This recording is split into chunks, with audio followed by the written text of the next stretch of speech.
જ્યારે કોઈ પણ આપણી આજુબાજુ બર્ગરનું નામ લે અથવા તો બર્ગર ખાવાનો વિચાર આવે એટલે સૌથી પહેલા મગજમાં જે નામ આવે એ હોય મેકડોનલ્ડ. અત્યારે તો ઘણી બધી જગ્યાએ બર્ગર મળે છે, પણ બર્ગરનું પાયોનિયર ભારતમાં મેકડોનલ્ડને કહીએ તો એમાં કોઈ નવાઈની કે મોટી વાત નથી. પણ છેલ્લા 2-3 દિવસથી મેકડોનલ્ડ એ ન્યૂઝમાં છે, કારણ કે એની ઉપર એવો આરોપ લાગ્યો છે કે મેકડોનલ્ડ એ નકલી ચીઝ એટલે કે વેજીટેબલથી બનેલા ચીઝનો ઉપયોગ કરે છે.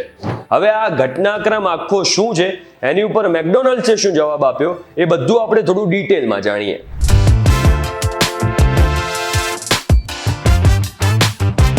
તમે આવી ગયા છો VTV Gujarati.com પર. મારું નામ છે હિમ ખત્રી. મહારાષ્ટ્રમાં FDA એટલે કે ફૂડ એન્ડ ડ્રગ એડમિનિસ્ટ્રેશનને ઘણી બધી ફરિયાદો મળી હતી, જેના પછી એમણે મેકડોનલ્ડના આઉટલેટ ઉપર તપાસ કરી અને એમના કહેવા પ્રમાણે એમની તપાસમાં એવું સામે આવ્યું કે મેકડોનલ્ડ્સ જે એમના બર્ગરમાં, નગેટ્સમાં કે અન્ય આઇટમ્સમાં જે ચીઝનો ઉપયોગ કરે છે એ ખરેખર ચીઝ નથી હોતું, પણ ચીઝનું અલ્ટરનેટ ચીઝ એનાલોગ્સ હોય છે. ચીઝ એનાલોગ્સ નો સ્વાદ, એનો ટેસ્ટ, એનું ટેક્સચર એ બધું જ દૂધથી બનેલા અસલી ચીઝ જેવું હોય, પણ ખરેખર ચીઝ એનાલોગ્સ બન્યું હોય છે સસ્તા વેજીટેબલ ઓઇલથી, જેમ કે ડાલડા જેવા સસ્તા વેજીટેબલ ઓઇલથી. હવે આ સ્વાદમાં ભલે ચીઝ જેવું લાગે, પણ આનાથી સ્વાસ્થ્યને ઘણું નુકસાન થતું હોય છે.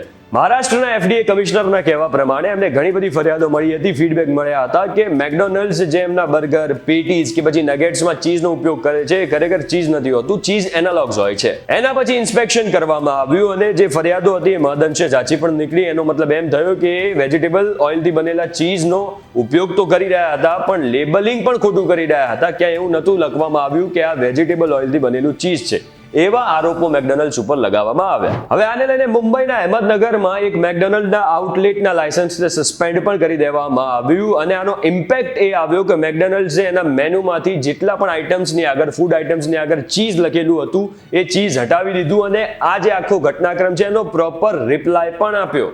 Waste Life Food World Limited કે જે વેસ્ટ અને સાઉથમાં મેકડોનલ્ડની ચેઇન સંભાળે છે, એમણે રિપ્લાય પણ આપ્યો. આ તમે જોઈ શકો છો. તેમણે કહ્યું કે અમે અમારા કસ્ટમરને એશ્યોર કરવા માંગીએ છીએ કે અમે હાઈ ક્વોલિટી અને મિલ્ક બેઝડ ચીઝ વાપરીએ છીએ અને બધા આરોપો ખોટા છે. આ પહેલી વાર નથી કે મેકડોનલ્ડ્સ ઉપર આવા આરોપો લાગ્યા હોય. આની પહેલા પણ આવા આરોપો લાગ્યા હતા, જેમાં એવું કહેવામાં આવ્યું હતું કે મેકડોનલ્ડમાં જે ફૂડ બને છે એ વર્ષો સુધી સડતું જ નથી. જ્યારે નોર્મલ કોઈ પણ ફૂડ હોય 1-2 દિવસમાં સડી જાય, બગડી જાય, પણ મેકડોનલ્ડમાં જે ફૂડ તૈયાર કરવામાં આવે છે એ કંઈક એવી રીતે તૈયાર કરવામાં આવે છે કે વર્ષો સુધી એને કશું થતું જ નથી. હવે આ આરોપો કેટલા સાચા છે, કેટલા ખોટા છે તો ભવિષ્યમાં જ ખબર પડશે. પણ તમારો આખા ઘટનાક્રમને લઈને શું મત છે, તમારો શું ઓપિનિયન છે, મને કોમેન્ટમાં જણાવો.